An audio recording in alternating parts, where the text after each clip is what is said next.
What if I told you that the most aggressive, outrageous, and polarizing supercar brand on earth exists entirely because of a broken tractor clutch and a massive corporate insult? Today, when you see a roaring V12 machine tearing down the highway with sharp, stealth fighter angles and doors opening toward the sky, you immediately know it's a Lamborghini. The Golden Bull badge represents pure rebellion, uncensored speed, and a middle finger to automotive tradition. But unlike Ferrari, which was built on a holy passion for motorsports, Lamborghini was built on cold, calculated vengeance. It is the story of a self-made mechanic who was publicly humiliated by Enzo Ferrari, told to go back to his farm equipment, and decided to respond by building a machine that would stalk the prancing horse for the next 6 decades. In this complete documentary breakdown, we are going to explore the unfiltered, dramatic history of Lamborghini, from building tractors out of World War II military wreckage, to inventing the world's very first mid-engine supercar, surviving crippling bankruptcies, and evolving into a billion-dollar hypercar titan.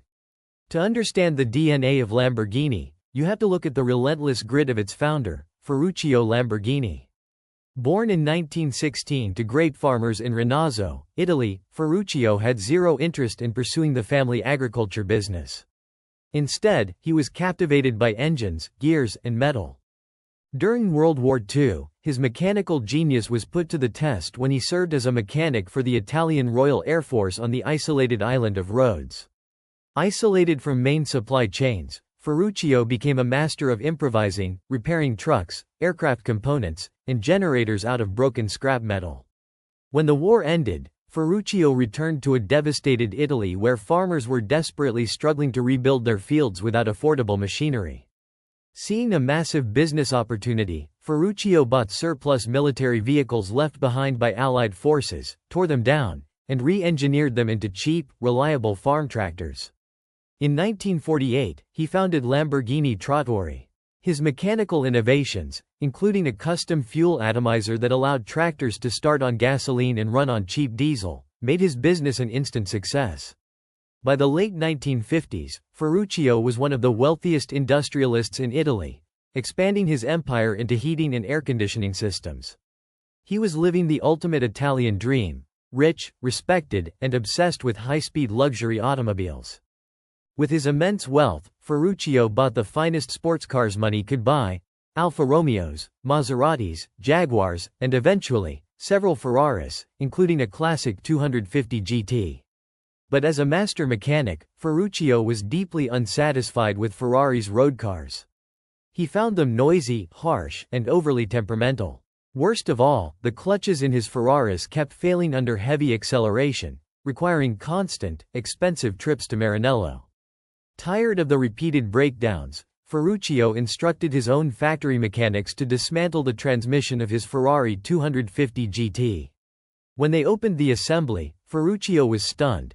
The clutch installed in his high-end, top-dollar Ferrari supercar was the exact same commercial, off-the-shelf component he used in his farm tractors, except Enzo Ferrari was charging him 10 times the price for it.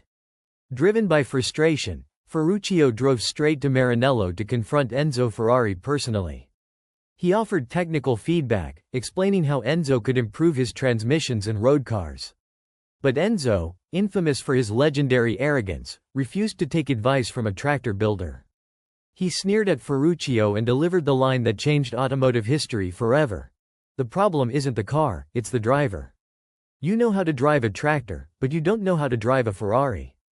Go back to your farm equipment and leave the sports cars to me." Furious, humiliated, and determined to get revenge, Ferruccio walked out of Maranello with a single goal: he would construct a GT car that would make Enzo Ferrari's creations look obsolete. In 1963, just 30 kilometers away from Maranello, Ferruccio founded Automobili Lamborghini in Sant'Agata Bolognese. To execute his revenge, he poached top talent directly from Ferrari, including legendary engine designer Giotto Bizzarini and brilliant young engineer Gian Paolo Dallara. He commissioned a bespoke 3.5-liter V12 engine and set out to build the ultimate Grand Tourer. Ferruccio wasn't interested in building bare-bones race cars for the track.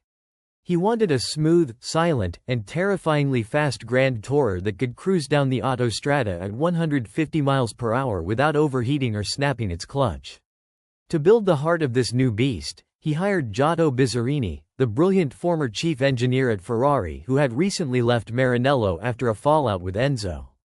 Ferruccio gave Bizzarini a clear mandate: build a V12 engine that produces more power than Ferrari's 3.0-liter engine. To ensure maximum effort, Ferruccio promised Bizzarini a financial bonus for every additional horsepower the engine made over Ferrari's specs.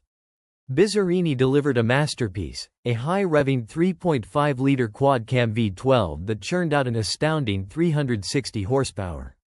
In 1964, the Lamborghini 350 GT was unleashed upon the world. Hand-built with aluminum body panels and sophisticated independent suspension, it was refined, fast, and reliable. Ferraro's tractor company mechanics had officially built a grand tourer that surpassed Ferrari's road cars in comfort and build quality. The automotive world was shocked, but Ferruccio was just getting started. While Ferruccio was focused on luxurious GT cars, three brilliant young engineers in his factory, Gianpaolo Dallara, Paolo Stanzani, and test driver Bob Wallace, were secretly working on a radical side project after hours. They wanted to build a true race car for the road, inspired by the Ford GT40 and Ferrari 250 LM. At the time, sports cars had their engines mounted up front. But these young engineers wanted to place the massive Bizzarini V12 directly behind the driver.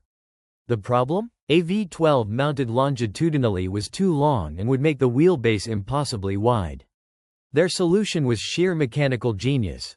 They mounted the V12 transversely, sideways, right behind the cockpit, integrating the engine and gearbox into a single compact aluminum casting. When they showed the bare chassis to Ferruccio, expecting to be reprimanded for wasting factory resources, Ferruccio looked at the design and realized its potential. He gave it the green light, hired 25-year-old design prodigy Marcello Gandini at Bertoni to shape the bodywork, and unveiled the Lamborghini Miura at the 1966 Geneva Motor Show. Named after a legendary breed of Spanish fighting bulls, the Miura was breathtaking. With its flowing curves, eyelash-framed headlights, and a top speed of 174 miles per hour, the Miura wasn't just a fast automobile. It was the world's very first mid-engine supercar. When parked outside the Casino de Monte Carlo during the Monaco Grand Prix, it drew crowds so massive that it completely stole the spotlight from every Ferrari in attendance. When the Miura debuted at the 1966 Geneva Motor Show, the shockwaves traveled straight to Maranello. For years, Enzo Ferrari had dismissed mid-engine road cars as inherently unsafe.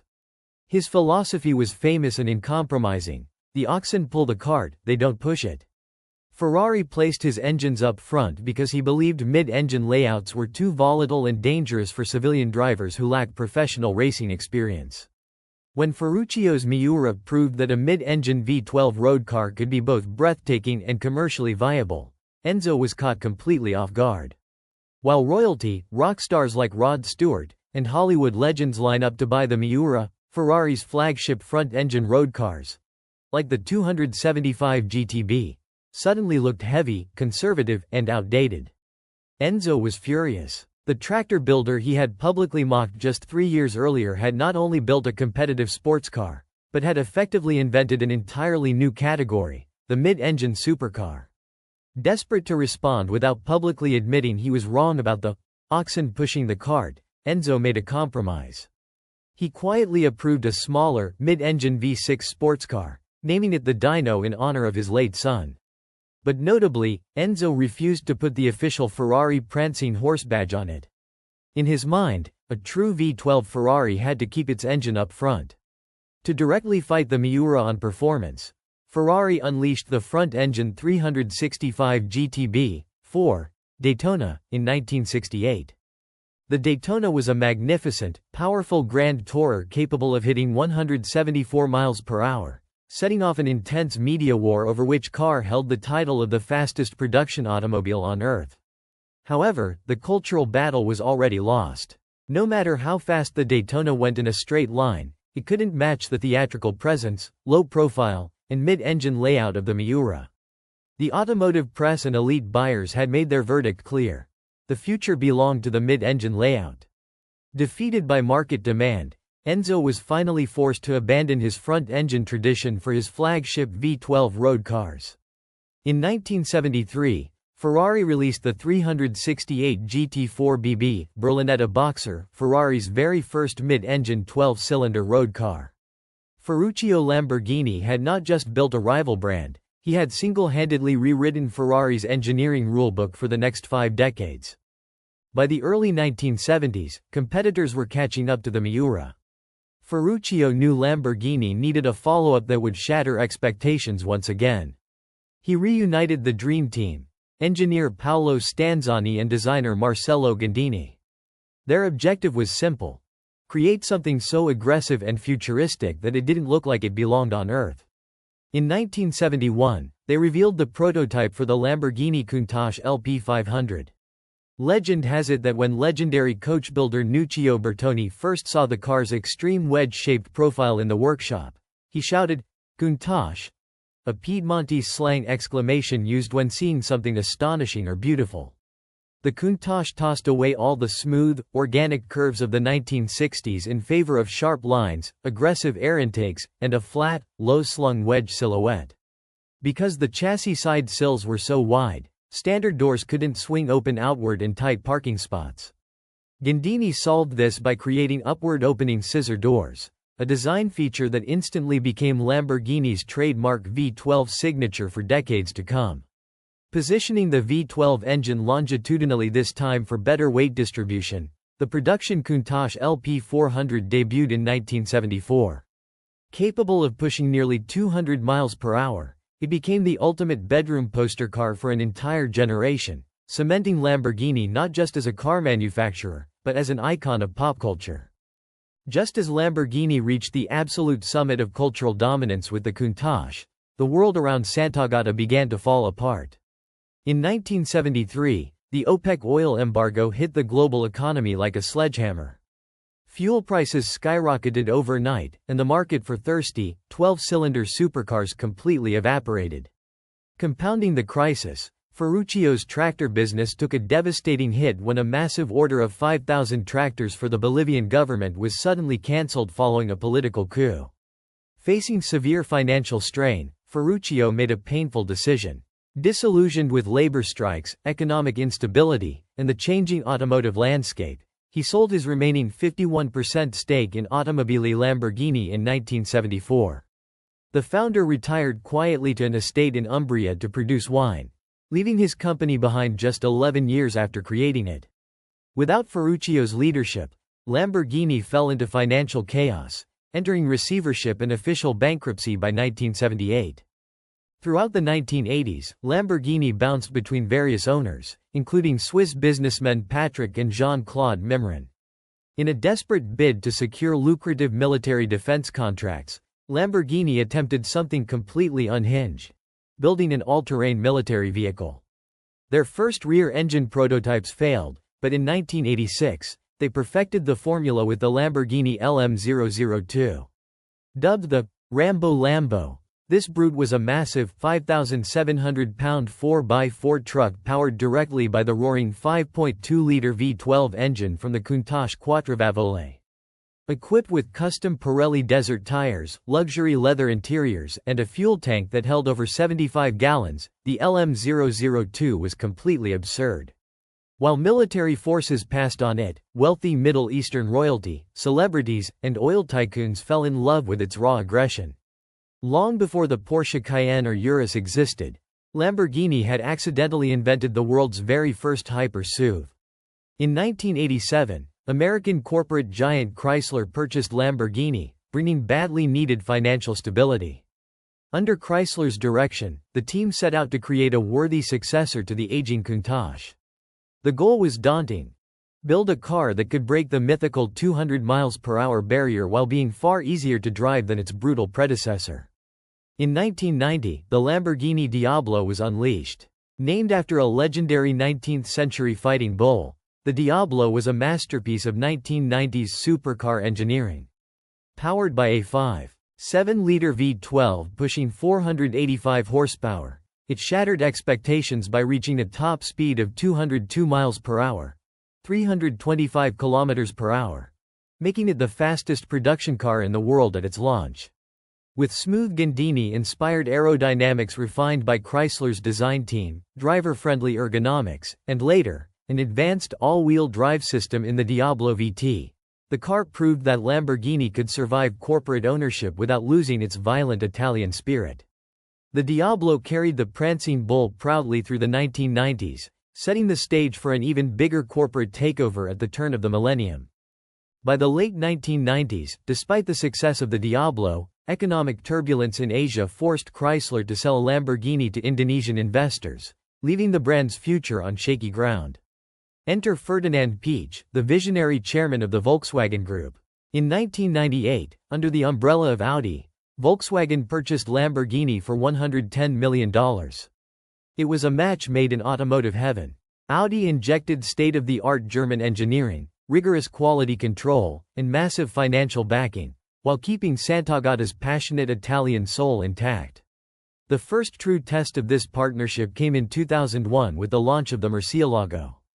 Featuring a screaming 6.2-liter V12, aggressive active cooling vents, and all-wheel drive, the Murcielago proved that a Lamborghini could be obscenely fast, dramatically styled, and built with precision reliability. 2 years later, in 2003, Lamborghini introduced the Gallardo. Powered by an all-new 5.0-liter V10, the Gallardo became an absolute game-changer. It was practical enough for daily driving yet wildly fast. Selling over 14,000 units during its decade-long production run, the Gallardo became the best-selling model in Lamborghini's history at the time, transforming a boutique supercar maker into a profitable global powerhouse. In 2011, Lamborghini unveiled the successor to the Murcielago, the Aventador LP 700-4. Built around a lightweight carbon fiber monocoque and powered by a newly developed, naturally aspirated 6.5-liter V12, the Aventador was an absolute weapon. It produced 691 horsepower, shot from 0 to 60 miles per hour in under 2.9 seconds, and featured a raw, neck-snapping single-clutch transmission that felt like a sledgehammer every time you shifted gears. With limited editions like the Veneno, Centenario, and the track-focused Aventador SVJ, the Aventador solidified Lamborghini as the king of automotive theater. In 2014, the Gallardo stepped aside for the Huracan. Retaining a high-revving naturally aspirated V10 and pairing it with a lightning-fast dual-clutch transmission, the Huracan delivered track dominance and daily supercar usability, proving that pure, high-RPM combustion engines still ruled the road. Just as they had done with the LM0023 3 decades earlier, Lamborghini shook the industry in 2018 with the launch of the Urus. Powered by a 641-horsepower twin-turbo V8, this super SUV sprinted to 62 miles per hour in 3.6 seconds. While purists debated whether an SUV belonged in Sant'Agata, buyers voted with their wallets. The Urus doubled Lamborghini's global sales almost overnight, generating the revenue needed to fund the next generation of extreme hypercars. That next generation arrived with the Lamborghini Revuelto. Replacing the Aventador, the Revuelto breaks traditional hybrid rules. It pairs a brand new 6.5-liter naturally aspirated V12 engine with 3 electric motors to generate earth-shattering 1,015 horsepower. By placing electric torque at the front wheels and keeping the roaring V12 behind the driver, Lamborghini proved that electrification doesn't have to mean silence, it means instant, unrelenting performance. From a heated argument between a tractor builder and Enzo Ferrari to an empire that defines modern hypercar culture, Lamborghini's history is the ultimate story of audacity. Ferruccio set out to prove a point, and in doing so, created a legacy of rebellion that changed the automotive world forever. If you enjoyed this complete story of Lamborghini, smash that like button and subscribe to Golden Era Motors for more deep dives into legendary car brands. Drop a comment down below. If you could only key one Lamborghini into your dream garage, are you taking the timeless curves of the Miura, the wild angles of the Countach, or the raw 1,000 horsepower fury of the new Revuelto? Thanks for watching, and I'll see you in the next video.